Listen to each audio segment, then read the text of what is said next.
मेरा नाम मोहन है। मैं स्कूल जाना चाहता था।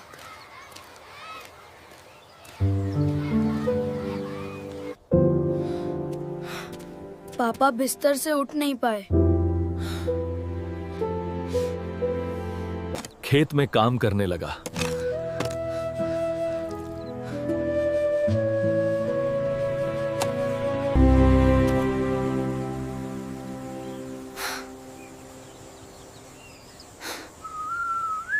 धर्मपास गांव नहीं था, न बड़ा न अमीर न ही मशहूर। चारों तरफ खेत, बीच में कच्ची सड़क, पीपल का एक पुराना पेड़ और उसी के नीचे बैठने वाली पंचायत, यही धर्मपुर की पहचान थी। यहाँ सुबह सूरज से पहले जाग जाती थी।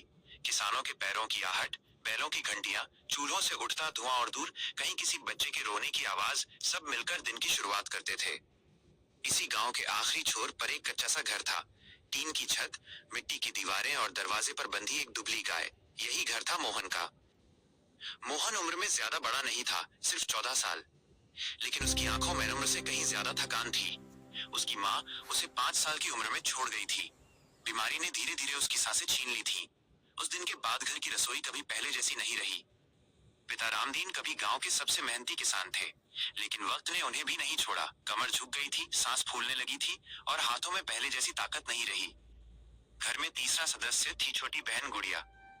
9 साल की, हर समय हंसने वाली, लेकिन पेट खाली हो तो उसकी हंसी भी चुप हो जाती थी। मोहन का सपना गांव के बच्चों जैसा नहीं था। जब कोई पूछता बड़ा होकर क्या बनेगा, तो बच्चे कहते पुलिस, फौजी, नेता। लेकिन मोहन कहता डॉक्टर। गांव में डॉक्टर नहीं था। लोग आज भी झाड़ फूंक और देसी दवाइयों पर भरोसा करते थे। मोहन ने अपनी माँ को दवा के बिना मरते देखा था। उसी दिन उसने तय किया था, अगर कभी मौका मिला तो किसी को ऐसे मरने नहीं दूंगा। संघर्ष की दिनचर्या। मोहन का दिन सुबह 4 बजे शुरू होता था। सबसे पहले पिता के पैरों में तेल लगाना, फिर गाय को चारा देना, बहन के लिए पानी भरना। इसके बाद फटी किताबें और टूटा बस्ता लेकर 3 किलोमीटर पैदल सरकारी स्कूल जाना। स्कूल की हालत भीगर जैसी ही थी। टूटी खिड़कियां, दीवारों पर उखड़ा प्लास्टर और ब्लैक बोर्ड जिस पर सफेदी कम और पुरानी लिखावट ज्यादा थी। लेकिन स्कूल में एक चीज बहुत मजबूत थी, मास्टर जी का विश्वास।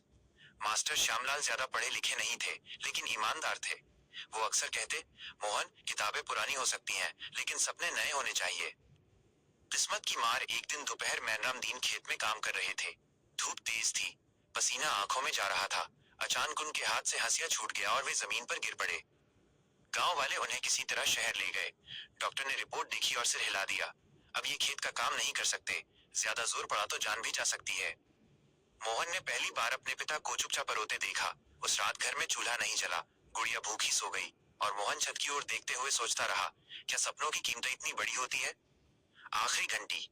अगले दिन स्कूल में साल की आखिरी घंटी थी। बच्चे खुश थे, छुट्टियां शुरू होने वाली थीं। मास्टर जी ने पूछा, कौन आगे पढ़ना चाहता है? सब हाथ उठे। मोहन का हाथ नहीं उठा। क्यों? मास्टर जी ने पूछा। मोहन बोला, सर, अब घर चलाना है। घंटी बजी।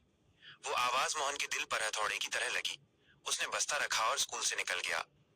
मजदूरी का पहला दिन। अगली सुबह मोहन खेत में मजदूरी करने गया। हाथों में छाले पड़े, कमर दर्द करने लगी, लेकिन वह रुका नहीं। शाम को बहू से पहली मजदूरी मिली, 200 रुपए, तो उसने वही पैसे पिता की दवा में दे दिए।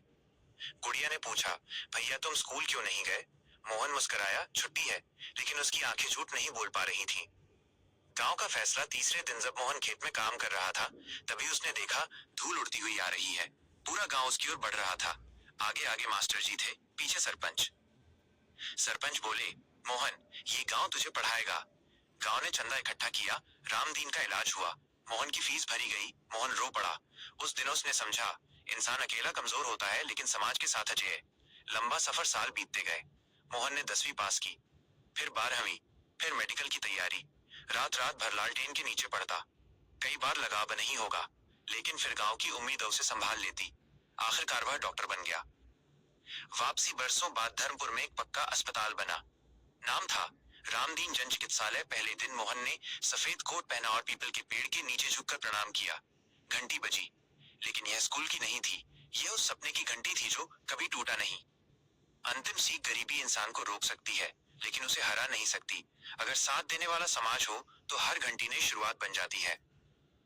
अगर कहानी ने आपके दिल को छू लिया है तो लाइक करें, सब्सक्राइब करें और ऐसी ही मिट्टी से जुड़ी कहानियों के लिए हमारे साथ बने रहें।